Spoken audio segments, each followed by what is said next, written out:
ನಮಸ್ಕಾರ ಎಲ್ಲರಿಗೂ Mahesh R B Kannada YouTube ಚಾನಲ್ಗೆ ಸ್ವಾಗತ. ಒಂದು ದೇಶದಿಂದ ಮತ್ತೊಂದು ದೇಶಕ್ಕೆ ತೆರಳಲು ಹೆಚ್ಚು ಸಹಾಯಕಾರಿಯಾಗುವ ವಾಯುಯಾನವು ದೇಶದ ಒಳಗೆ ಮತ್ತು ಹೊರಗೆ ಅಷ್ಟೇ ಮಹತ್ವದ ಪಾತ್ರ ನಿರ್ವಹಿಸುತ್ತದೆ. ಪ್ರಯಾಣಿಕರಿಗೆ ಅಗತ್ಯವಾದ ಐಷಾರಾಮಿ ಮತ್ತು ಆಧುನಿಕ ಮೂಲಸೌಕರ್ಯಗಳನ್ನು ಈ ಭೌಗೋಳಿಕ ತನ್ನದೇ ಆದ ವೈಶಿಷ್ಟ್ಯತೆ ಮತ್ತು ಸಾಂಸ್ಕೃತಿಕ ಹಿನ್ನೆಲೆಗಳನ್ನು ಈ ವಿಮಾನ ನಿಲ್ದಾಣಗಳು ಒಳಗೊಂಡಿರುತ್ತವೆ.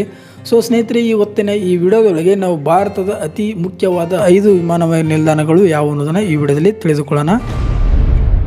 ನಂಬರ್ 5ನಲ್ಲಿರುವಂಥ ಒಂದು ವಿಮಾನ ನಿಲ್ದಾಣ ಯಾವುದಪ್ಪ ಅಂತಂದರೆ ವೆಸ್ಟ್ ಬೆಂಗಾಲ್ ರಾಜ್ಯದ ಕೋಲ್ಕತ್ತಾದ ನೇತಾಜಿ ಸುಭಾಷ್ ಚಂದ್ರ ಬೋಸ್ ಅಂತಾರಾಷ್ಟ್ರೀಯ ವಿಮಾನ ನಿಲ್ದಾಣ.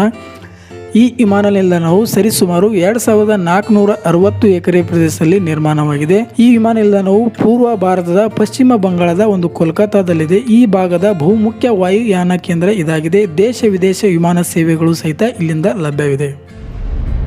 ನಂಬರ್ 4ನ ವಿಮಾನ ನಿಲ್ದಾಣ ಯಾವುದಪ್ಪ ಅಂತಂದರೆ ರಾಜ್ಯದ ಬೆಂಗಳೂರಿನ ಒಂದು ಕೆಂಪೇಗೌಡ ಅಂತಾರಾಷ್ಟ್ರೀಯ ವಿಮಾನ ನಿಲ್ದಾಣ. ಇದು ಭಾರತದ ದಕ್ಷಿಣ ಭಾಗದಲ್ಲಿರುವಂಥ ಕರ್ನಾಟಕ ರಾಜಧಾನಿ ಬೆಂಗಳೂರಿನಲ್ಲಿ ನಿರ್ಮಿಸಿರುವ ಈ ಬೃಹತ್ ಕೆಂಪೇಗೌಡ ಅಂತಾರಾಷ್ಟ್ರೀಯ ವಿಮಾನ ನಿಲ್ದಾಣವು ಸುಮಾರು 4000 ಎಕರೆ ಪ್ರದೇಶದಲ್ಲಿ ನಿರ್ಮಾಣಗೊಂಡಿದೆ. ಇವು ಅತ್ಯಾಧುನಿಕ ಮೂಲ ಸೌಕರ್ಯ ಹೊಂದಿರುವ ಈ ವಿಮಾನ ನಿಲ್ದಾಣವು 1 ವರ್ಷದ ಹಿಂದಷ್ಟೇ 2ನೇ ಟರ್ಮಿನಲ್ ಅನ್ನು ಲೋಕಾರ್ಪಣೆಗೊಳಿಸಿದೆ. ದೇಶ ವಿದೇಶಗಳಿಂದ ಇದು ಅಂತಾರಾಷ್ಟ್ರೀಯ ವಿಮಾನ ನಿಲ್ದಾಣವಾಗಿ ಇದು ಹೆಸರುವಾಸಿಯಾಗಿದೆ. ನಂಬರ್ 3ನ ವಿಮಾನ ನಿಲ್ದಾಣ ಯಾವುದಪ್ಪ ಅಂತಂದರೆ ಮಹಾರಾಷ್ಟ್ರದ ಒಂದು ಮುಂಬೈನ ಛತ್ರಪತಿ ಶಿವಾಜಿ ಅಂತಾರಾಷ್ಟ್ರೀಯ ವಿಮಾನ ನಿಲ್ದಾಣ. ಈ ವಿಮಾನ ನಿಲ್ದಾಣವು 1850 ಎಕರೆಯಷ್ಟು ದೊಡ್ಡದಾಗಿದೆ. ಇದು ಹೆಚ್ಚು ಪ್ರಯಾಣಿಕರು ಓಡಾಡುವ ಒಂದು ದಟ್ಟಣೆಯ ವಿಮಾನ ನಿಲ್ದಾಣವಾಗಿದೆ.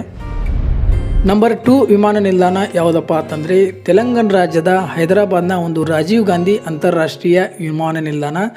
ಈ ವಿಮಾನ ನಿಲ್ದಾಣವು ಸರಿಸುಮಾರು 5500 ಎಕರೆ ಪ್ರದೇಶದಲ್ಲಿ ಇದು ನಿರ್ಮಾಣವಾಗಿದೆ ಮತ್ತು ಇದು ದೇಶದ 2ನೇ ಅತಿ ದೊಡ್ಡ ಏರ್ಪೋರ್ಟ್ ಆಗಿದೆ. ಇದು ದೇಶೀಯ ಮತ್ತು ಅಂತಾರಾಷ್ಟ್ರೀಯ ವಿಮಾನ ಸೇವೆ ಸಹಿತ ಇದು ಕೊಡ್ತಾ ಇದೆ.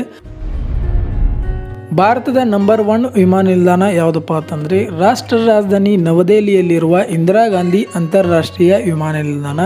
ಈ ವಿಮಾನ ನಿಲ್ದಾಣವು ಸರಿಸುಮಾರು 5106 ಎಕರೆ ವಿಸ್ತೀರ್ಣದಲ್ಲಿ ನಿರ್ಮಾಣವಾಗಿದೆ ಮತ್ತು ಇದು ದೆಹಲಿಯ ಹೃದಯ ಭಾಗದಲ್ಲಿದೆ. ಭಾರತ ದೇಶದಲ್ಲೇ ಅತಿ ದೊಡ್ಡ ವಿಮಾನ ನಿಲ್ದಾಣ ಎಂದು ಇದು ಹೆಸರುವಾಸಿಯಾಗಿದೆ. ವಿದೇಶಿಗಳಿಗೆ ಸಂಪರ್ಕ ಕಲ್ಪಿಸುವ ವಿಮಾನಯಾನಗಳ ಪೈಕಿ ದೆಹಲಿಯ ಈ ವಿಮಾನ ನಿಲ್ದಾಣ ಪ್ರಮುಖ ಅಂತಾರಾಷ್ಟ್ರೀಯ ಮತ್ತು ದೇಶೀಯ ಕೇಂದ್ರವಾಗಿ ಸಲ್ಲಿಸುತ್ತಿದೆ. ಈ ವಿಮಾನ ನಿಲ್ದಾಣದಲ್ಲಿ ಆಧುನಿಕ ಸೌಲಭ್ಯಗಳು, ಬಹು ಟರ್ಮಿನಲ್ಗಳು ಮತ್ತು ರನ್ವೇಗಳು, ಟ್ಯಾಕ್ಸಿವೇಗಳು ಮತ್ತು ಟರ್ಮಿನಲ್ ವ್ಯವಸ್ಥೆ ಇದೆ ಮತ್ತು ವಾರ್ಷಿಕವಾಗಿ ಇದು 10 ಲಕ್ಷಕ್ಕಿಂತ ಹೆಚ್ಚು ಪ್ರಯಾಣಿಕರಿಗೆ ಇದು ಸೇವೆಯನ್ನು ನೀಡ್ತಾ ಇದೆ. ಈ ಒಂದು ಮಾಹಿತಿ ನಿಮಗೆ ಇಷ್ಟವಾಗಿದ್ದರೆ ಲೈಕ್ ಮಾಡಿರಿ, ಶೇರ್ ಮಾಡಿ, ಸಬ್ಸ್ಕ್ರೈಬ್ ಮಾಡಿ ಚಾನಲ್ಗೆ ಸ್ನೇಹಿತರೆ. ಧನ್ಯವಾದಗಳು. ಜೈ ಹಿಂದ್, ಜೈ ಕರ್ನಾಟಕ ಮಾತೆ.